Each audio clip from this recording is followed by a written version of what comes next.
Bom dia a todos. Agradeço o convite, a oportunidade de falar sobre a arquitetura do meu estado.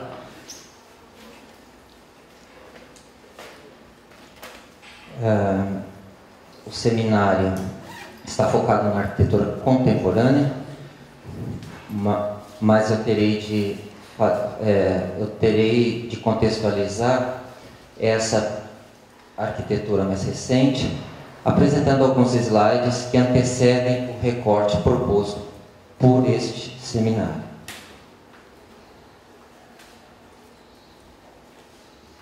Eu gostaria de dedicar essa apresentação ao saudoso personagem central dessa história, Oscar Arini.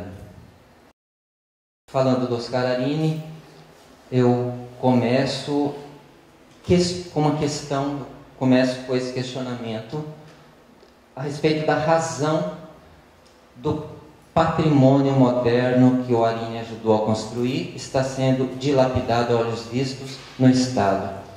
Essa história que começo a contar é uma tentativa de lançar luzes sobre esse processo, esse lastimável processo de perda do patrimônio arquitetônico moderno do Estado.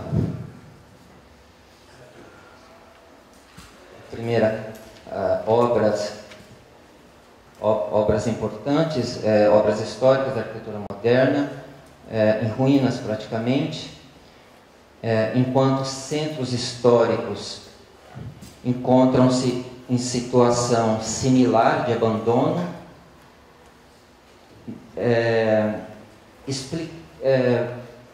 agravado muitas vezes por conflitos entre obras antigas e modernas, como a gente pode ver nesses exemplos. A história que eu passo a resumir é uma tentativa, como eu disse, de buscar respostas para explicar esses conflitos. Essa situação conflitante, ela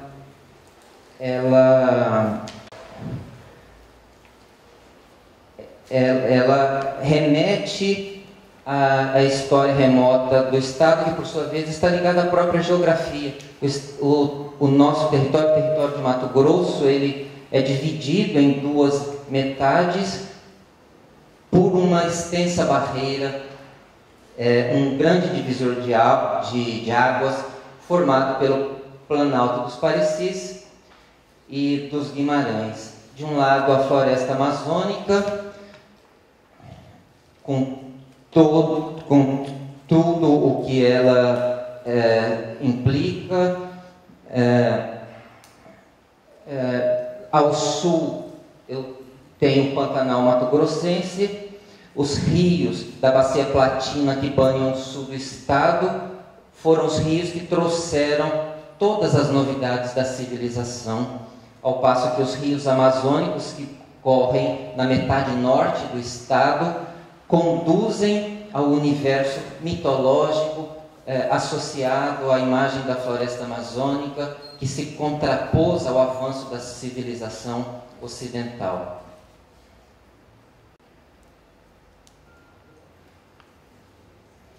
Então, a história demonstra o papel importante das águas nessa história de aproximação entre novidades ocidentais e valores autóctones. Desde os primórdios, nós temos o contraste entre cidades planejadas e cidades garimpeiras que foram fundadas pelos bandeirantes paulistas.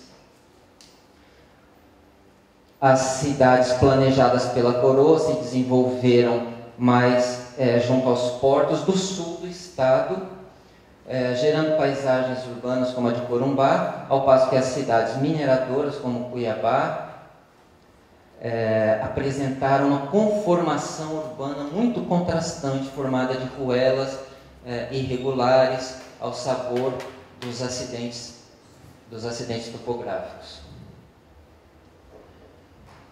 a região sul do estado desenvolveu-se de maneira contrastante com o isolamento da parte norte. Então nós vemos que Mato Grosso, ele desde o início está dividido territorialmente entre um sul rico, um sul moderno, que depois viria a ser emancipado com a criação do estado de Mato Grosso do Sul, e uma parte mais isolada, mais pobre e de desenvolvimento econômico irregular, que constitui a parte do atual estado de Mato Grosso. A ferrovia, inaugurada em 1914, foi um fator decisivo para a diferenciação, para a superioridade econômica da parte sul. Em torno da rodovia desenvolveram-se uma série de cidades e de atividades que, desde sempre, associadas à modernidade urbanística. Então, Campo Grande desenvolveu-se aceleradamente a partir da implantação da ferrovia, com novidades arquitetônicas advindas da sociedade europeia.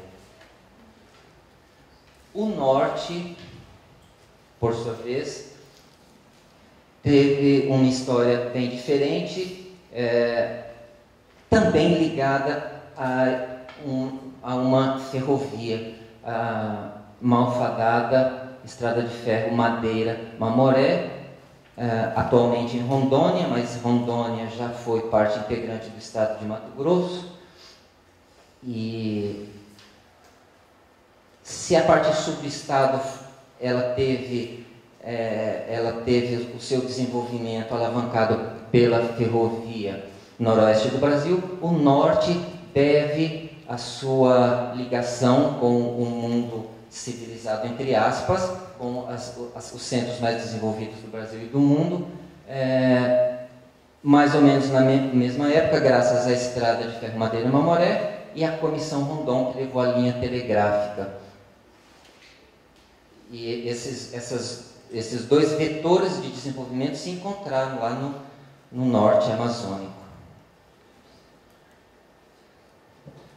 Dois conceitos de modernidade podem ser identificados nessa época, ambas importadas da Europa, ambas ligadas à arquitetura do ferro, equipamentos que, de um lado, favoreciam a comunicação, a interligação viária, o livre trânsito, como as pontes de ferro, e uma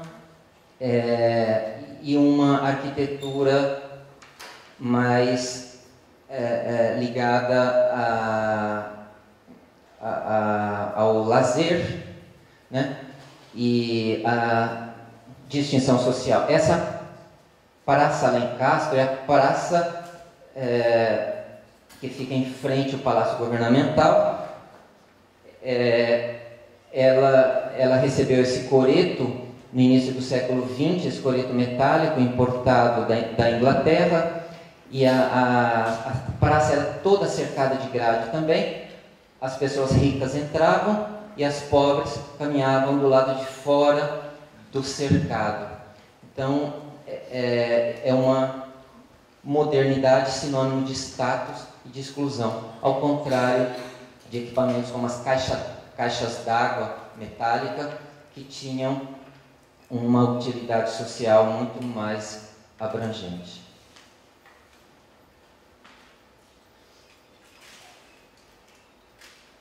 Mas,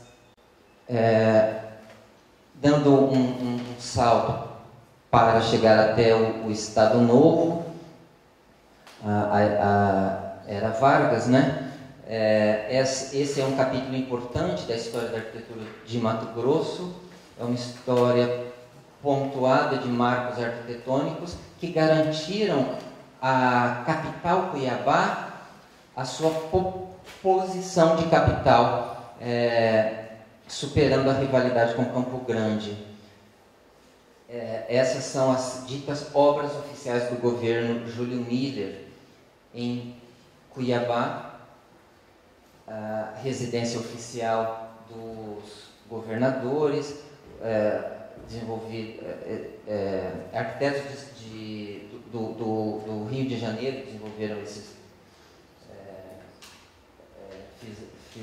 são responsáveis pela arquitetura dessas obras, no caso aqui o arquiteto Carlos Porto, do Rio de Janeiro, estação de tratamento de água, o Cine Teatro Cuiabá também é um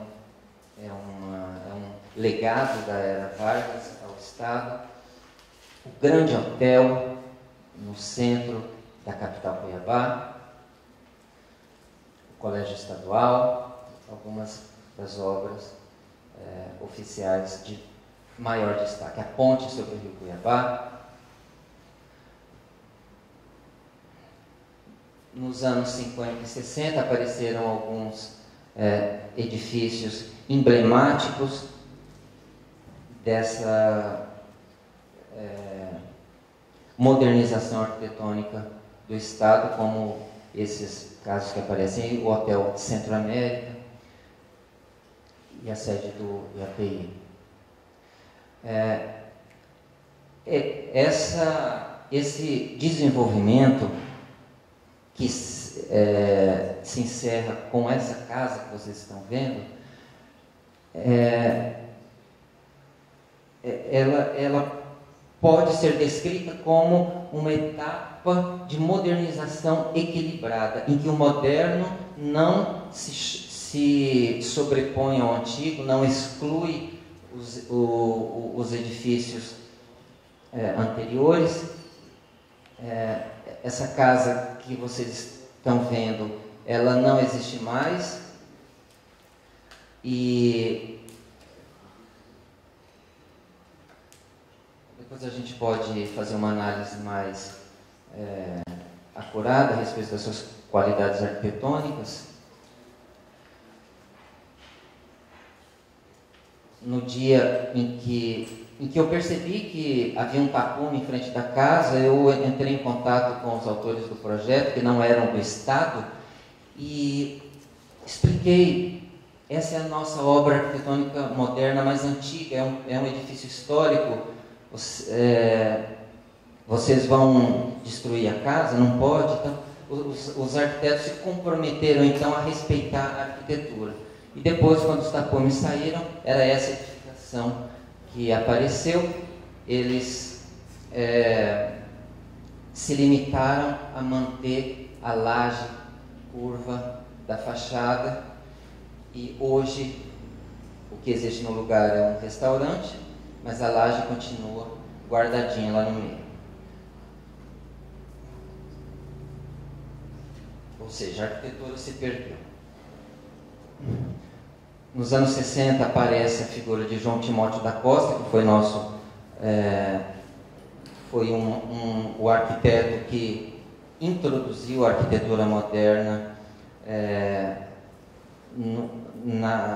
na cidade de Cuiabá e no interior do estado. Aquela casa que nós acabamos de ver foi um arquiteto do Rio de Janeiro que desenvolveu, e o João Timóteo da Costa foi um arquiteto que morou na cidade. Ele ocupou um cargo importante no Departamento de Obras do Estado e acabou deixando uma vasta,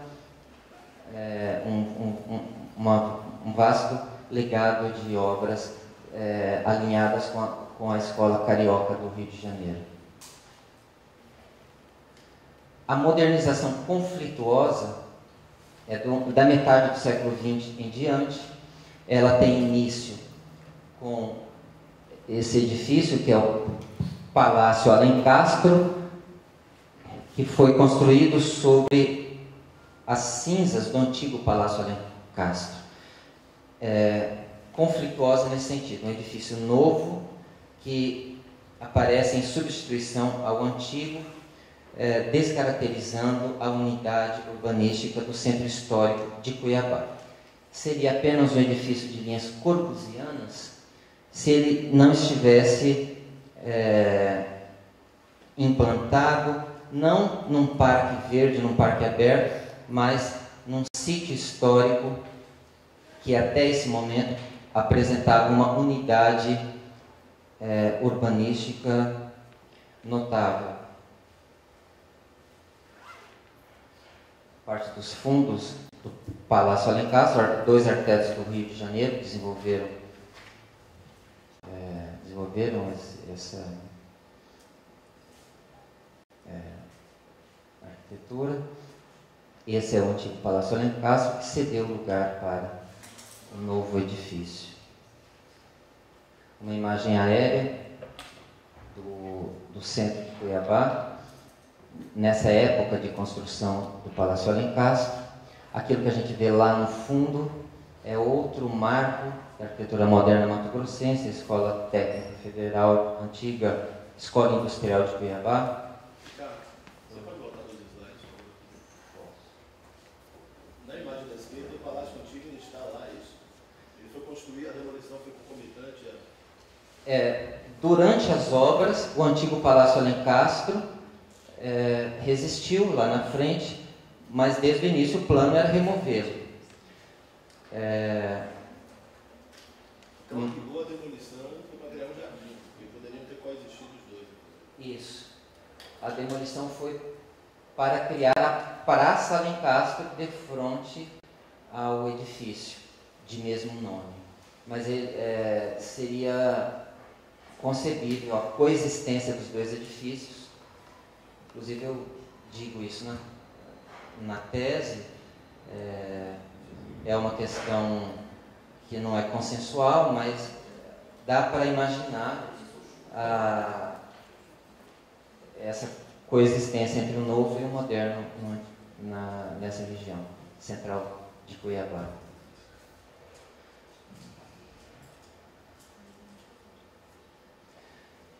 Nós vimos naquela casa Garcia Neto, que é a obra moderna mais antiga de Cuiabá, como que aquilo, na verdade, era uma fachada moderna apenas, porque o fundo, a imagem mostrava, o fundo era de alvenaria tradicional de tijolo, janela de madeira, uma configuração em planta confusa. O arquiteto carioca que desenvolveu aquele projeto, aliás, o dono da casa, o ex-governador Garcia Neto, disse, inclusive, que a planta era dele, a fachada só que o arquiteto do Rio de Janeiro que fez. Então, essa coisa de um modernismo de fachada, ela é algo que vai se repetir com uma certa frequência nessa história. Esse edifício Maria Joaquina, ele apresenta essa característica, ele tem uma fachada de linhas modernistas e um fundo que parece até ser de outro prédio. A imagem lateral mostra esse contraste, né? Como que a parte do projeto que interessava ser moderna era aquela parte voltada para a praça, para o centro da cidade.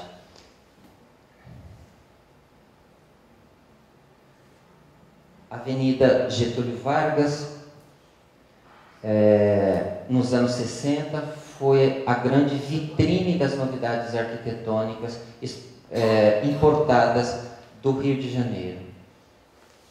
Essa importação da arquitetura de Brasília, ela gerou uma série de desdobramentos no campo da arquitetura anônima, popular. Nos anos 60, meados dos anos 60, aporta em Mato Grosso a arquitetura de matriz paulista, graças ao governador Pedro Petrocian e ao departamento e ao diretor do seu departamento de obras, o arquiteto Oscar Arini, o segundo da esquerda para a direita, organizando essa exposição de arquitetura do Estado em 1966.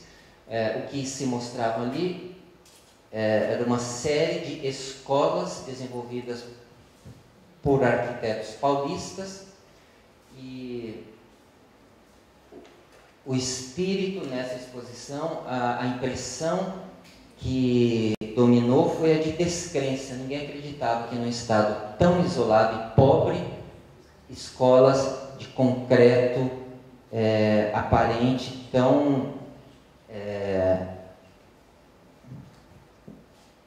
monumentais, vistosas, ninguém acreditava que elas viriam a ser concretizadas. Todas as escolas, no entanto, foram construídas tal qual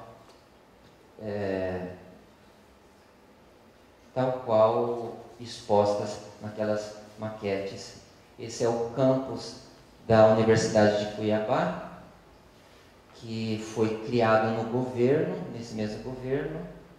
É uma escola estadual, portanto, depois é que ela passou para a esfera federal.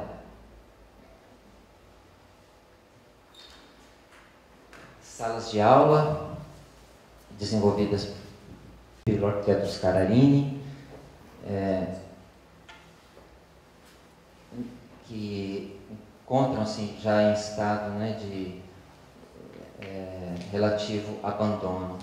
Então, são as salas de aula mais antigas do campus da atual UFMT. Esse é o antigo restaurante universitário, de frente para o parque aquático. Também é obra do Scararini e do Armênio Araquelian.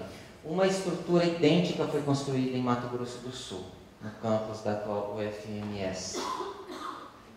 Imagens atuais desse edifício, que hoje abriga o Museu Rondon.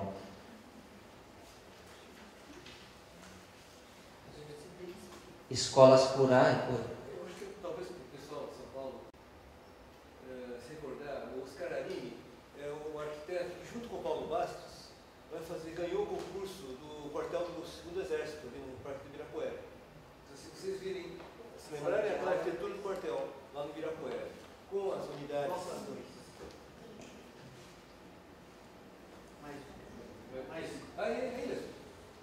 Essa fachada que vocês estão vendo do bloco de salas de aula é a mesma do quartel do 2º Exército.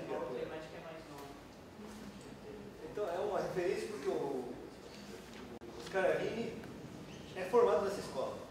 Foi formado na FAO e foi para o Mato Grosso. Só para fazer uma adenda. Isso mesmo. Só para fazer uma adenda. Quando o Paulo foi preso, ele ficou preso nesse quartel. Vítima da própria ditadura.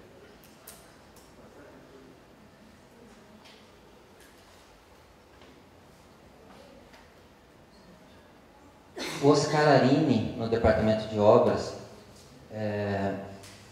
nesse período, segunda metade da década de 60, desenvolveu escolas que seriam adequadas ao contexto mato-grossense da época. O Scararini dizia que a escola era toda fechada, não por razões de segurança, mas para evitar o ingresso de animais que viviam soltos pelas cidades da época. Aqui uma imagem de uma dessas escolas atualmente irreconhecível, fica no distrito da Guia, que é um distrito de Cuiabá. Arquitetos de São Paulo, então nessa ocasião, como o Motoi Tsupushi, apresentaram soluções de escolas, modelos, escolas tipo, né, escolas tipos, que aliavam simplicidade e arrojo mais plástico do que construtivo, do que estrutural. Uma técnica simples, mas com uma arquitetura muito despojada, maravilhosa. E é uma lástima que essa arquitetura não tenha mais a sua configuração original.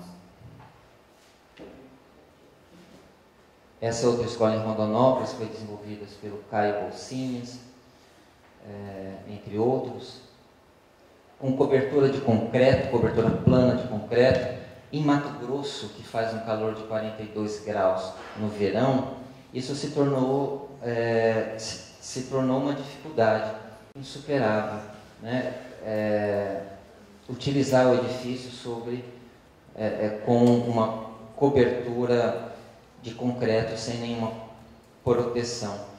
E aí os diretores da escola foram obrigados a colocar uma segunda cobertura para manter as condições.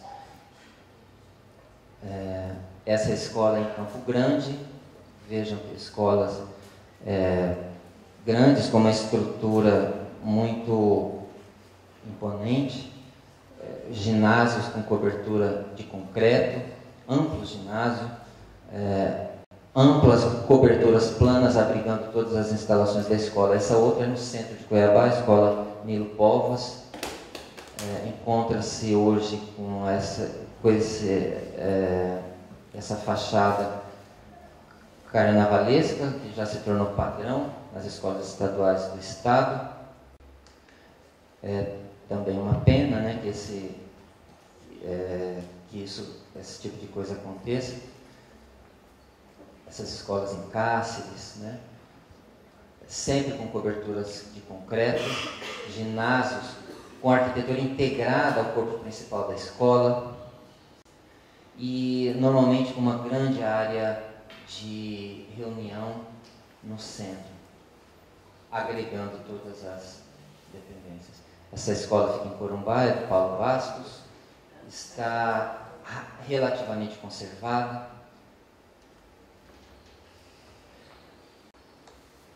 A história da arquitetura moderna em Mato Grosso pode ser dividida entre antes e depois de 1968. O que acontece nessa ocasião?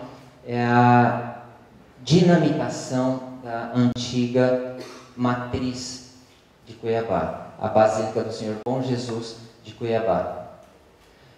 Começaram a construir uma parte mais moderna, uma parte moderna no fundo, enquanto a frente da igreja mantiveram com seus traços antigos, né? E aí demoliram o meio da igreja, ela ficou com uma fachada, com uma frente antiga, um fundo moderno, até que finalmente as torres gêmeas da Basílica do Senhor Bom Jesus de Cuiabá vieram ao chão sob o olhar atônito da multidão ao seu redor. Uma população dividida entre a euforia e a perplexidade. Novas matrizes, novos referenciais arquitetônicos a partir dessa época vão surgir na cena arquitetônica estadual. O arquiteto Oscar Niemeyer foi acionado para desenvolver o campus da Universidade de Cuiabá, atual UFMT. Em 1969 ele desenvolve esse projeto. O arquiteto Paulo Mendes da Rocha também foi contratado para desenvolver esse estudo. Isso seria um centro universitário em Rondonópolis, que não foi executado, tal qual o projeto do Oscar Niemeyer ficou no papel, ficou na maquete. O campus da UFMT, no início dos anos 70, passa para a administração federal e recebe investimentos como o bloco de tecnologia, o ginásio, ciências agrárias, biblioteca. Então, o campus passa a atuar como um vetor de expansão, um vetor de crescimento da cidade na direção sul. Imagens dessa época. O campus com o ginásio e a praça central recém-construídos. Esse é o bloco de ciências e tecnologia, onde esse é o bloco que abriga o curso de arquitetura da UFMT. Foi o arquiteto João Carlos Bros, é o autor do projeto.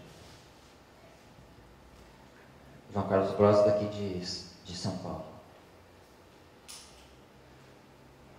Muito maltratado. Esses cobogós cerâmicos são aqueles que apareceram no início da palestra, sendo removidos sem maiores explicações.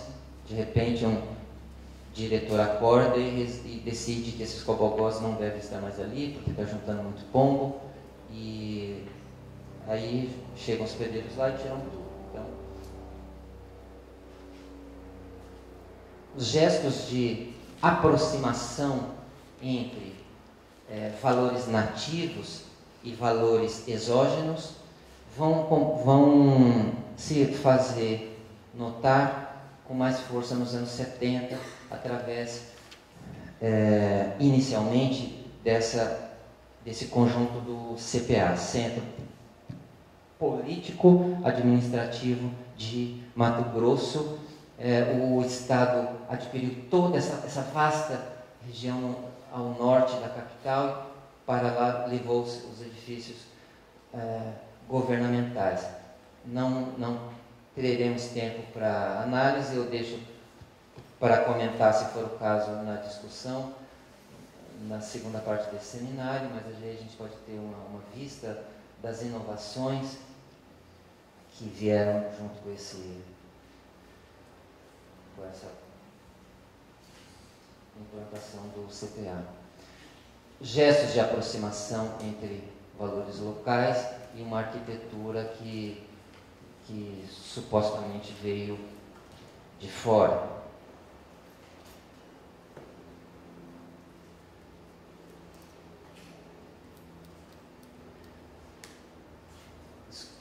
Uma escola em Cuiabá também, que marcou essa época de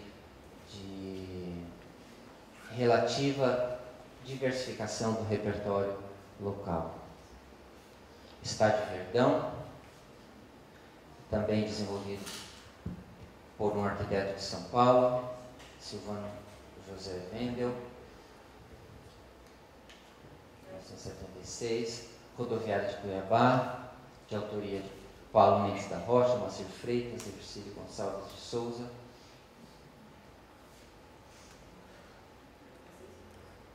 Uma imagem para quem não conhece, acho que quase todo mundo. Rodoviária de Cuiabá.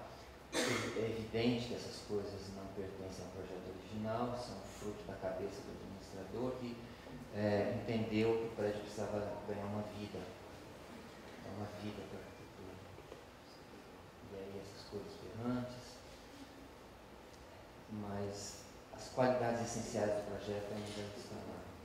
Uma imagem de Cuiabá dos anos 70, com essa torre de vidro misiana, a gente pode classificar assim, no centro histórico da capital, um contraste gritante com o entorno de origem colonial.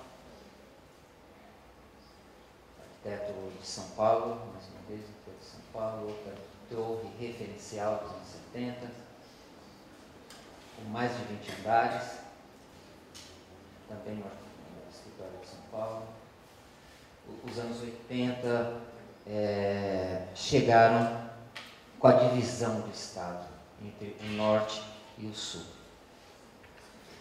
E aí isso teria gerado uma crise de identidade entre os mato-grossenses, afinal a parte rica do Estado se emancipou, e o que seria da parte norte, a parte pobre, ocorre que exatamente nessa época as novas cidades que brotaram nas franjas da floresta amazônica começaram a prosperar. E aí o Estado foi se desenvolvendo e caminhando a passos largos para a sua autossuficiência. Imagens dessa história dramática de colonização da floresta amazônica. Essas empresas particulares adquiriam essas glebas com fartos incentivos oficiais, colocavam alguma infraestrutura, atraíam, faziam muita propaganda no Brasil todo. As pessoas do sul do estado de São Paulo acorriam para essas cidades como se fosse um paraíso, até então perdido, e logo passavam a cidade para a administração oficial, que ficava a cargo dos investimentos necessários.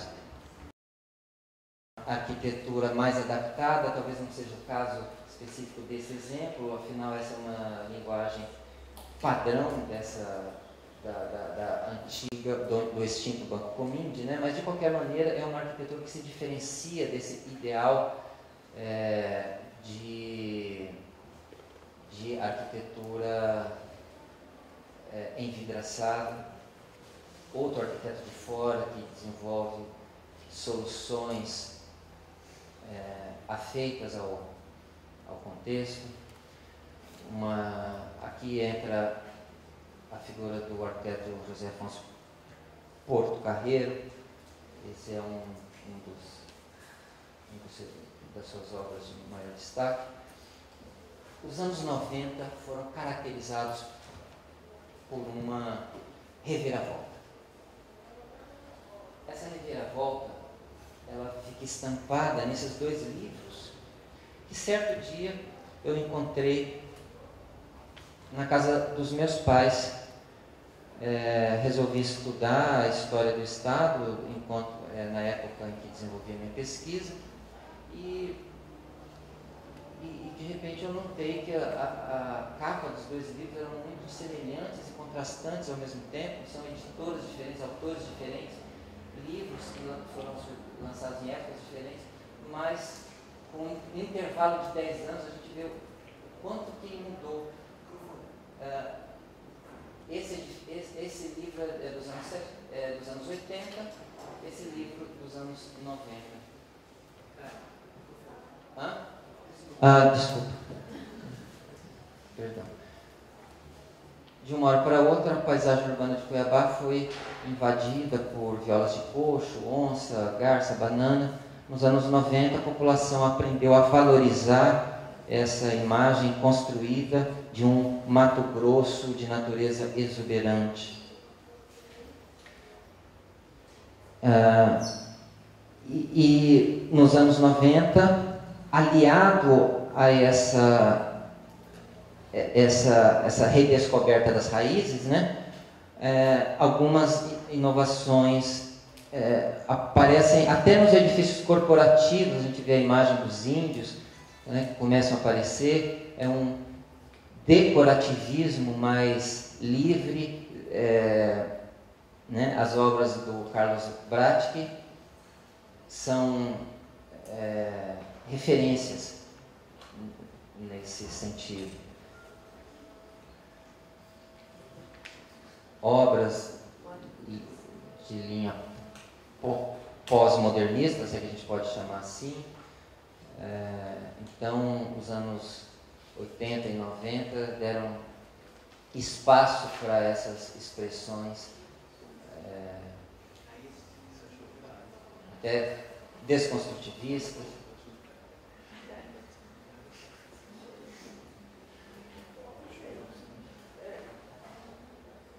Nesse processo de revalorização das origens e da nossa cultura, construíram uma OCA ao lado do antigo restaurante universitário da UFMT.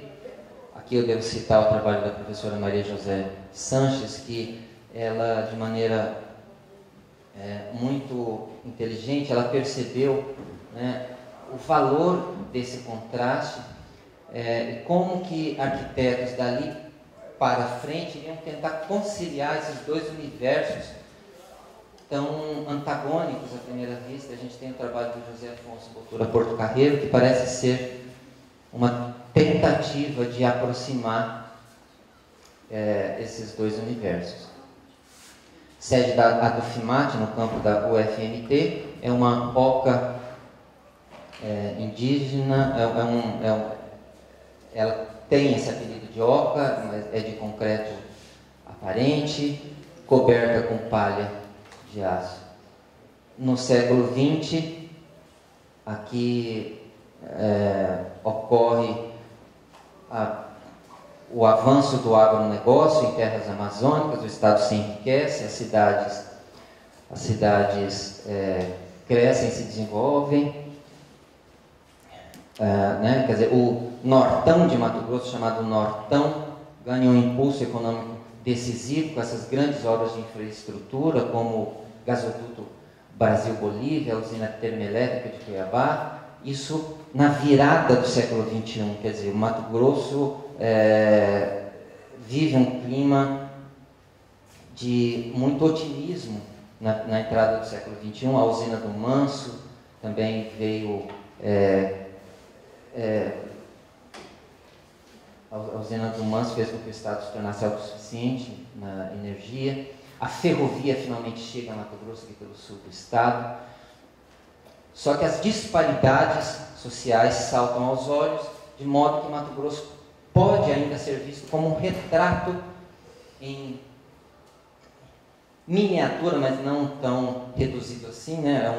O Estado ele é muito amplo, geograficamente amplo, mas o Estado de Mato Grosso pode ser visto como uma síntese das discrepâncias sociais que afligem o Brasil. Se a gente vê os indicadores sociais, a gente vai ver que de Mato Grosso está na média. Só que Mato Grosso internamente ele é dividido entre uma parte muito desenvolvida e outra muito atrasada.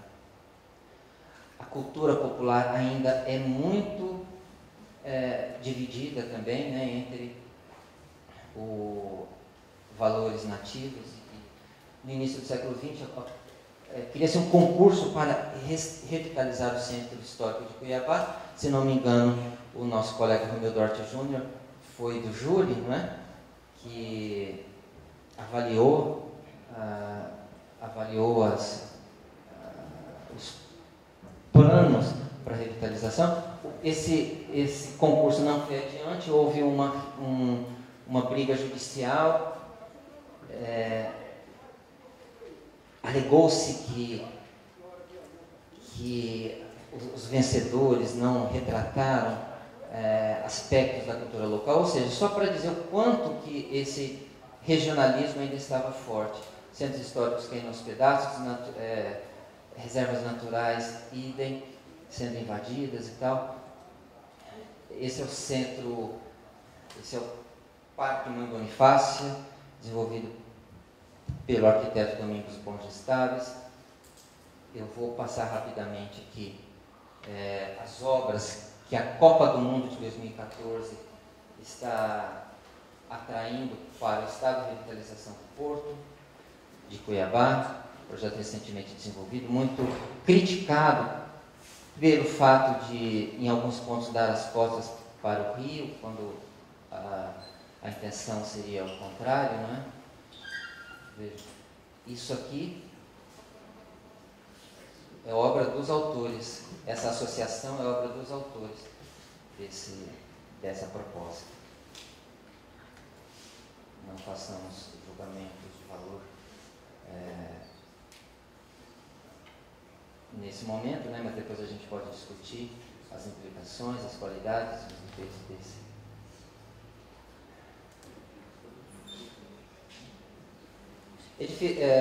Ideias anteriores devotadas ao Porto de Cuiabá, né? Existem, essa do Paulo Mendes da Rocha, nos anos 80, para a revitalização da Orla do Rio Cuiabá. É um estudo que pouca gente conhece. Arquitetos locais desenvolveram suas propostas, também como essa do Paulo Molina. Então eu vou passando aqui obras que mostram uma tentativa de dialogar com a paisagem local, com a natureza local. Veja essa casa do Paulo Molina, em que o barco parece flutuar sobre o Lago do Manso, o lago da usina, da hidrelétrica do Manso.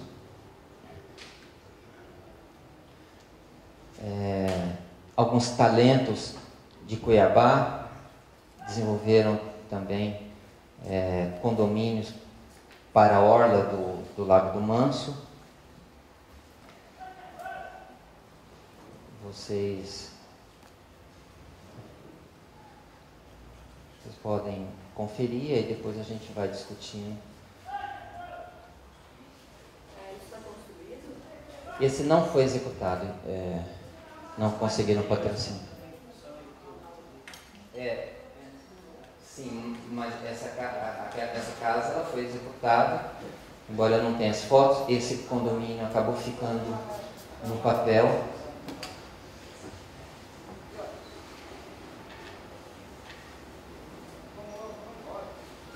José Afonso Botura Porto Carreiro. Tem obras de destaque também nesse aspecto da relação com a paisagem. Esse é o Memorial Rondon, que está abandonado por falta de investimentos do Estado. Agora, com a Copa do Mundo, existe a expectativa de conclusão. A arquitetura do Porto Carreiro isso já deve ter ficado claro. Ela é inspirada na cultura indígena. Talvez seja o nosso arquiteto de maior destaque no cenário nacional.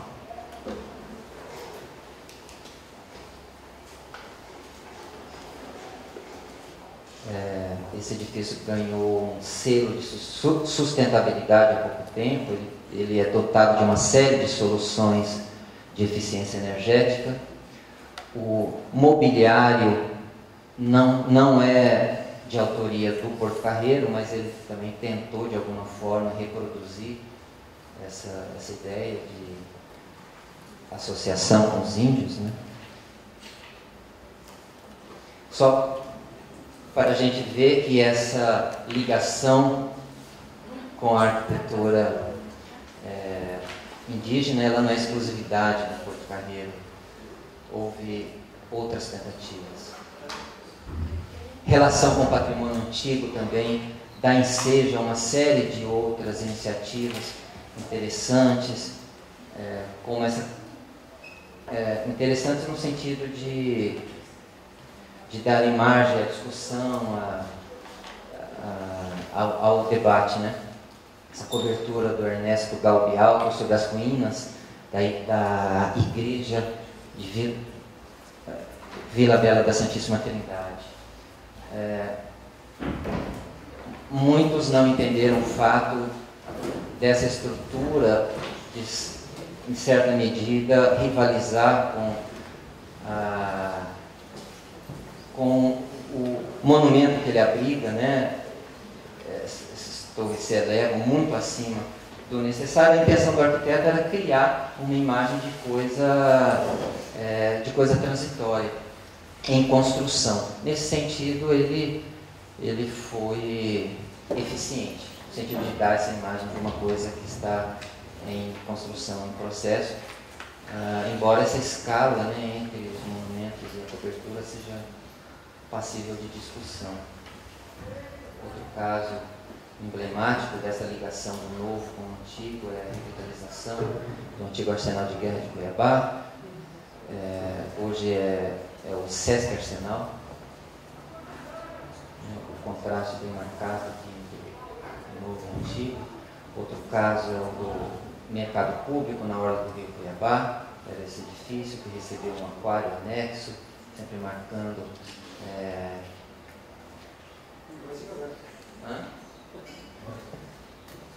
Eu estou um pouco preocupado com o horário. Esse é do Ademar Pop. Ele é dotado de um mirante voltado para o Rio Cuiabá.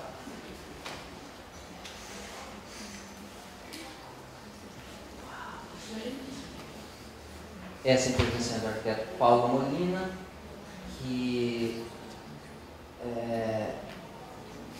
ela representou uma tentativa de recuperação do antigo de um hotel da capital de linha Art Deco, abandonado, a estrutura abandonada, e esse é o resultado. O que aparece lá em cima é um auditório e trata-se de um centro empresarial.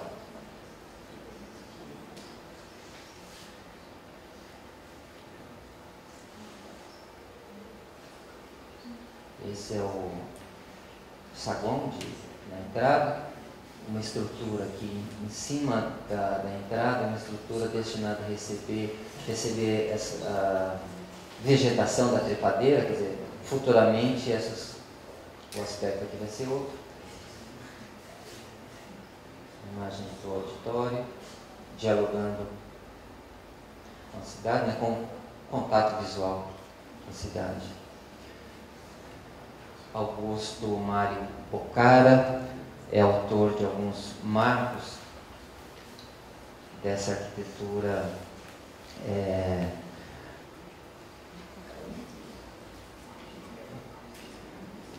Você pode usar, não entendi esse social aí de baixo. Ok, esse? Ah, tá. Isso aí. Isso é um escritório de contabilidade que foi desenvolvido pelo arquiteto espanhol Bocara. Ele é residente em Cuiabá. A ideia dele foi criar um edifício totalmente fechado, sem janelas. Essa vedação ela é constituída de placas de mármore.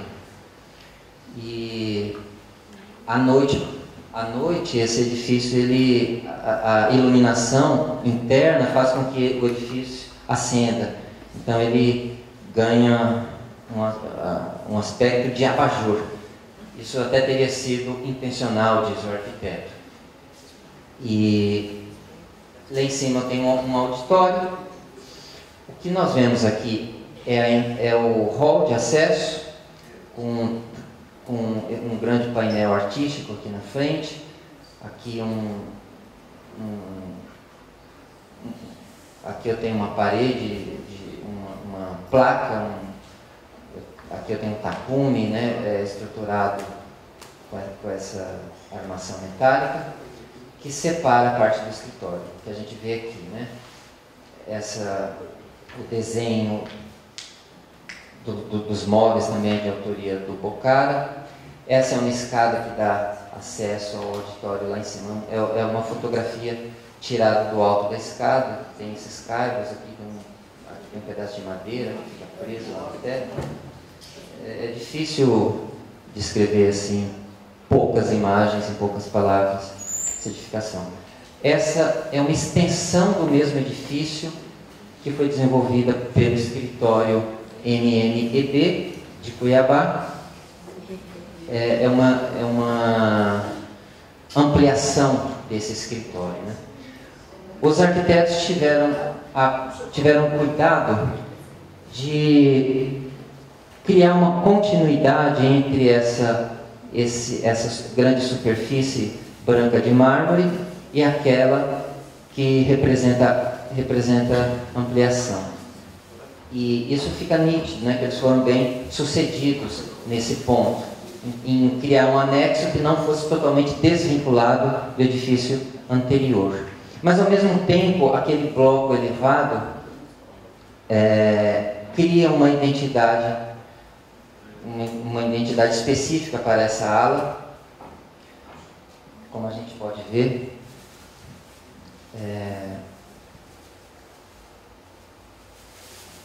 aqui eu tenho um mármore que dá continuidade ao edifício antigo. Aqui é uma superfície de placa cimentícia. Enquanto o edifício original ele era fechado e as pessoas não tinham visão para o exterior, a arquitetura do anexo cria um pátio interno que reverte aquela situação. Como a gente nota aqui, nessas imagens internas que o arquiteto Eder Bispo nos cedeu, as fotos são dele, e aí a sala de reuniões com a vista desse pátio. Algo que não acontecia, como eu disse, na obra original.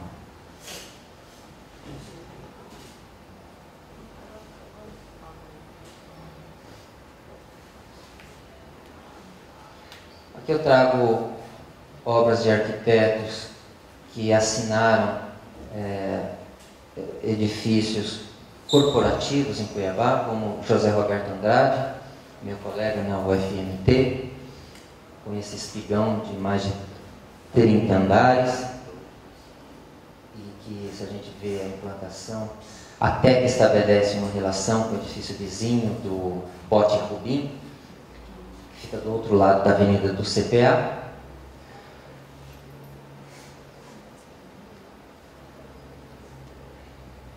obras do escritório Arquidel, que é um dos mais consolidados em Cuiabá, antenados, de certa forma, a certas tendências contemporâneas, algo que se nota também nesse hospital São Mateus, em Cuiabá.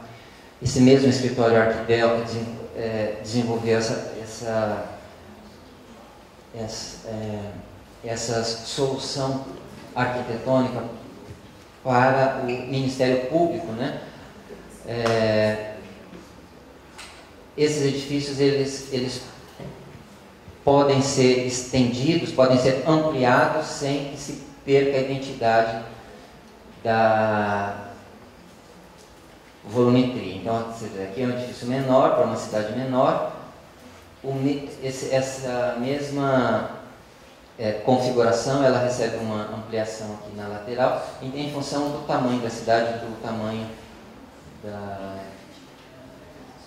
da edificação. Os fóruns espalhados pelo interior do estado normalmente assumem essa configuração classicizante. Nesse cenário é de se destacar mais uma vez o trabalho do escritório MMEB, que criou fóruns com uma linguagem diferenciada e que se repete em mais de uma cidade, criando uma identidade institucional. João Filgueiras Lima também tem obras em Mato Grosso. Esse é o TCU, que fica no CPA. Em Maceió existe um prédio idêntico, não apenas em Maceió, em outras cidades também. Existe edifícios que seguem esse padrão do João Filgueiras Lima. O que é CPA? CPA, Centro Político Administrativo de Mato Grosso. Centro Político Administrativo de Mato Grosso. Os funcionários reclamam do calor excessivo, que essa ventilação zenital não dá conta de resolver a contento, na opinião dos usuários, e quando falta energia e os ar-condicionados não podem ser acionados, dizem que as pessoas não chegam a sair do prédio para respirar. Claro que isso é um exagero, né? Auditório do TCU, que a gente vê algumas infiltrações que apareceram na caixa d'água, que é de argamassa armada também. Nas placas de argamassa armada, a gente vê que a corrosão aparece. Essas placas feitas de um laminado de madeira não resistiram ao calor de Cuiabá, e com uma conjugação de umidade e calor, elas se deformaram e tiveram que ser retiradas. Esse é o Fórum de Cuiabá, autoria Marcelo Suzuki. É outra obra de destaque da arquitetura cuiabana, mal avaliada pelos seus usuários, que gostariam de um edifício fechado com ar-condicionado. É uma estrutura leve, é uma estrutura metálica, leve, com vedação em madeira, como a gente nota aí, e aberto totalmente à ventilação, ou quase totalmente. Você já deve conhecer esse projeto. Eu enfrentei um dissabor da última vez que estive tirando foto, porque tinha que pedir autorização prévia, quase fui preso. Foi concurso, né? Hã? Foi concurso.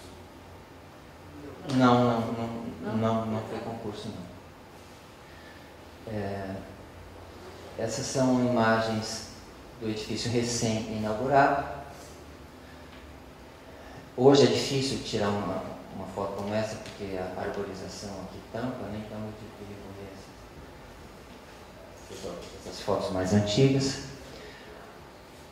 Vejam o contraste entre a leveza da edificação toda aberta, com os tirantes, né?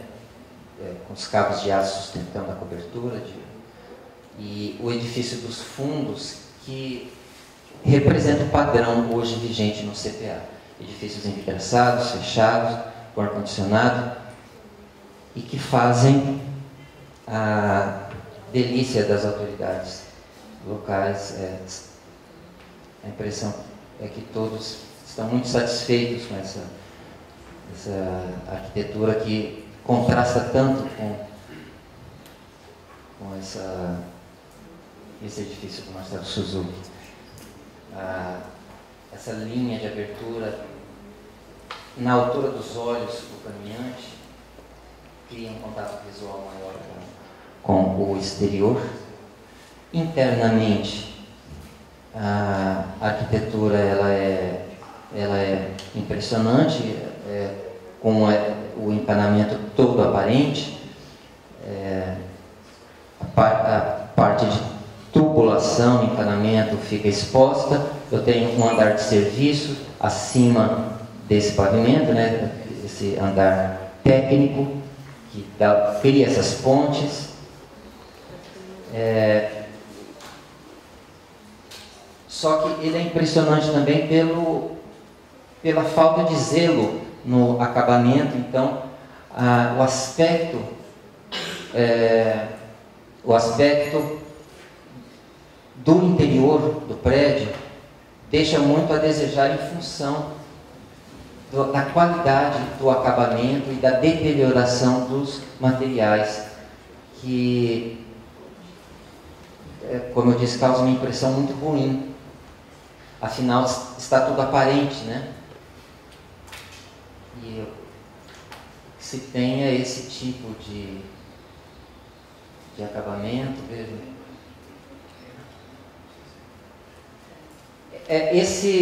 Esse pátio verde deveria ficar aberto. Essa cobertura não consta na ideia original.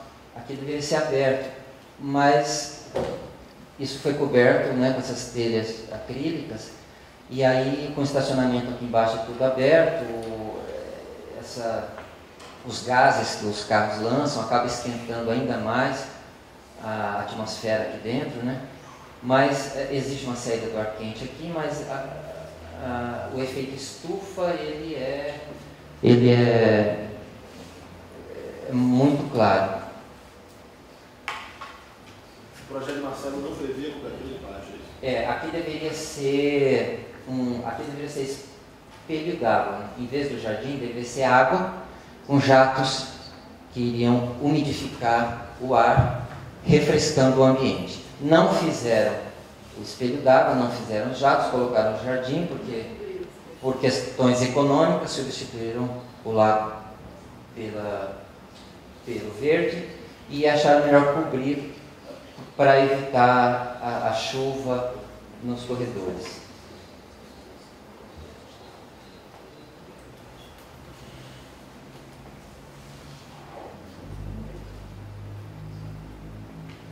Vejam o estado atual em que se encontra. Um prédio que nem é tão antigo, né? De quando é? 2005. Aqui, edifícios que se multiplicam hoje pelo CPA, nessa linguagem do vidro, né, do alumínio. Esse edifício ele se destaca também no CPA, no outro edifício. Esse é do Paulo Molina, é uma escola de servidores, que fica numa parte elevada do CPA. Prédio muito bonito, com uma vista fantástica para a cidade. ele tem uma cobertura móvel, né? Então liga-se um motor e parte da cobertura cede espaço para a paisagem. Isso deveria ser através de painéis fotovoltaicos, né? Mas aí isso foi cortado do projeto, então esse mecanismo é elétrico hoje. Uma parte já enguiçou, mas a outra metade ainda está funcionando. Obras de intervenção urbana na capital de Mato Grosso.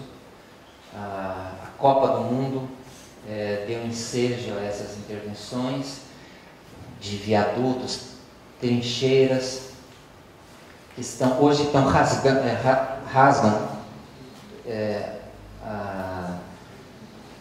a paisagem urbana de Cuiabá. Cuiabá hoje vive uma revolução urbanística em função dessas obras que visam desafogar o trânsito. Não sei futuramente como é que vai estar o ambiente embaixo desses viadutos, mas uma série de trincheiras, de passagens em nível estão sendo executadas com esse fim, de favorecer a velocidade do automóvel. São inúmeras construções. Com relação ao transporte público, pensou-se no BRT inicialmente, foi desenvolvidos os projetos dos terminais, das estações, e aí repentinamente mudaram para o VLT como sistema de transporte, né? Seriam dois eixos. Essa linha do VLT seria em dois eixos que se cortariam no centro da cidade. Esse é o eixo UFMT Centro. Imagens das obras ligadas ao veículo leve sobre trilhos, que estão sendo executadas em Cuiabá hoje. Esse fica em frente ao aeroporto do Sérgio Parada.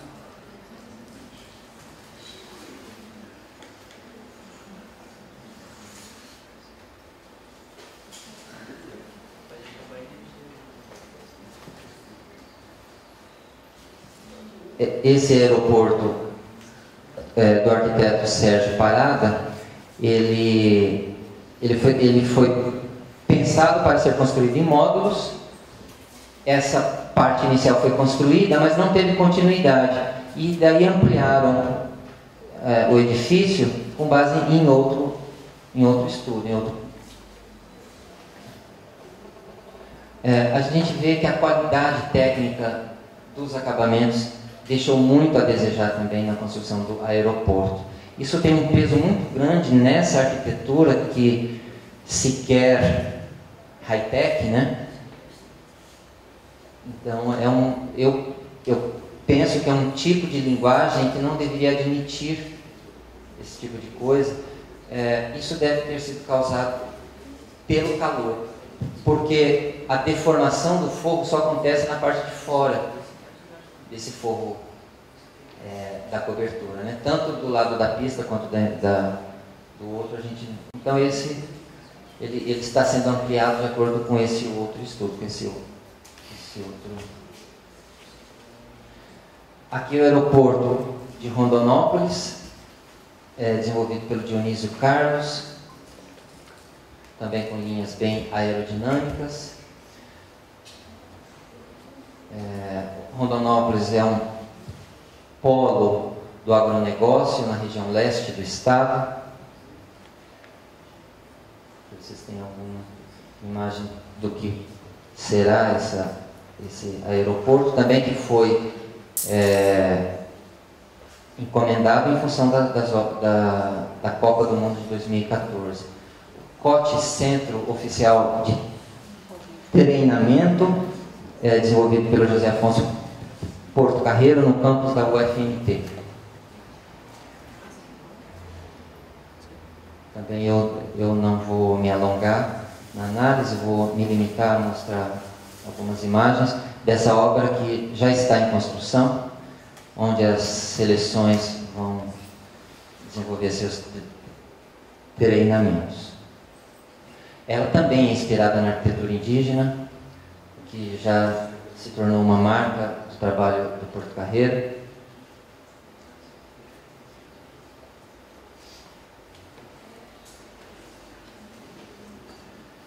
As plantas, a gente pode discutir sobre elas na segunda parte do seminário. Esse outro centro de treinamento na região, na cidade de Várzea Grande, que é vizinha a Cuiabá, é do outro lado do rio.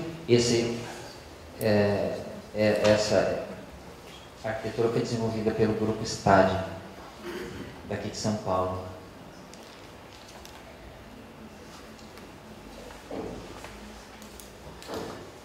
O estádio,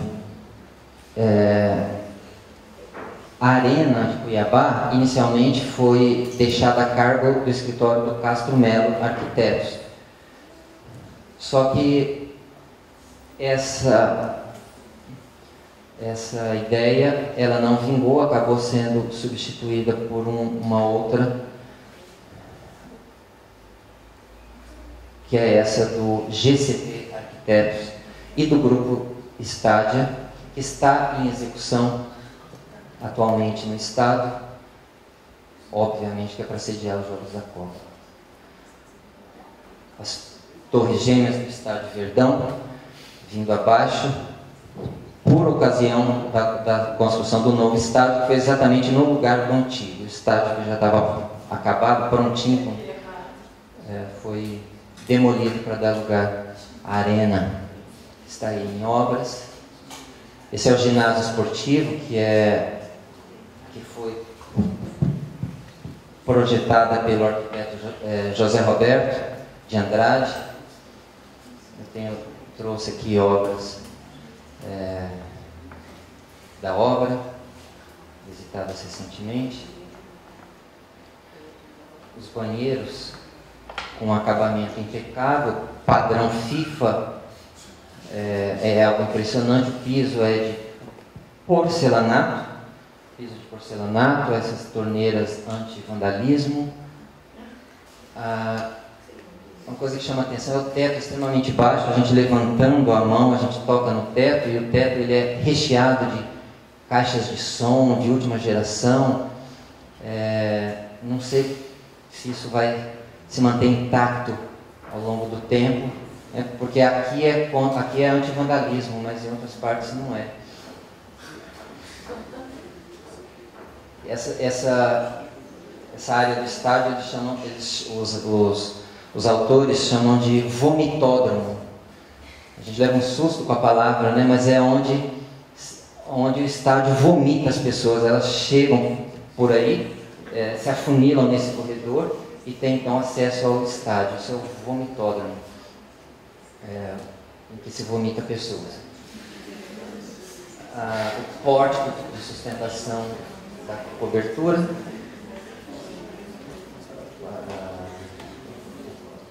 O gramado já está também sendo aplainado, obras de... como é que chama?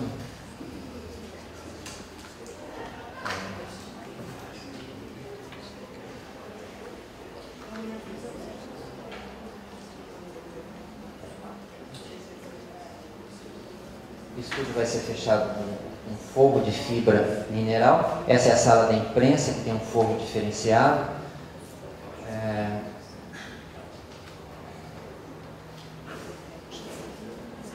Essa é uma passarela que vai interligar todos os 4 lados do estádio.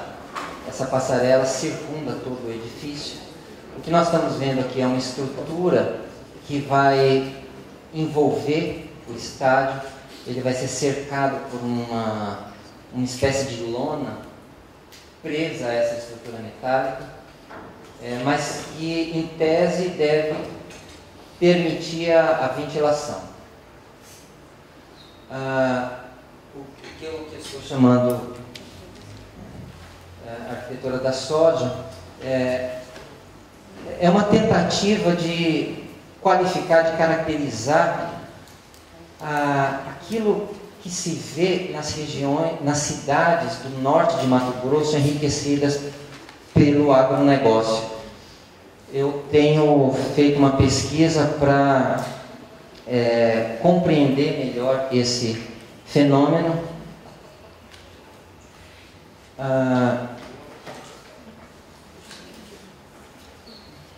O que se nota é assim, a arquitetura de Mato Grosso ela foi moldada por uma escola carioca e outra paulista. Será que as curvas livres de Brasília e de Niemeyer estão relacionados com essa estética das faixas curvas? Os pórticos são uma febre no norte de Mato Grosso. Os pórticos e essas faixas curvas. Você chama de pórtico paulista, desculpa. Oi? O que você chama de pórtico?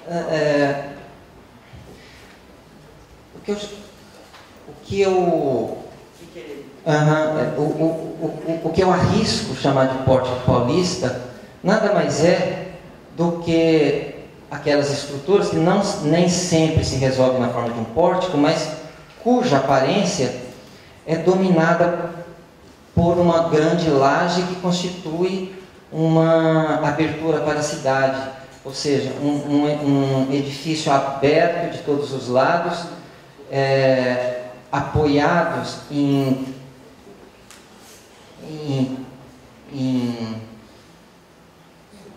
pórticos na periferia, né? Enfim, essa arquitetura dos pórticos, ela se faz frequente nas obras públicas, muitas vezes despidas de qualquer ambição artística, cujo único atrativo é um pórtico avançado, um pórtico dramatizado de alguma maneira. Então, as faixas, os pórticos, vejam que coisa. Hoje. O pórtico paulista, na verdade, é uma seção transversal que se multiplica no sentido do comprimento da forma. Talvez o primeiro deles é a Escola de Itanhaém do Artigas. E essa febre do pórtico, a meu ver, é o desejo quase que ancestral de sair do mundo da desordem para o mundo ordenado, que é o dentro de fora, né? O ritual da passagem pelo pórtico, o status que isso confere, isso está desde a Grécia. Só para corrigir essa associação do pórtico. Tudo bem.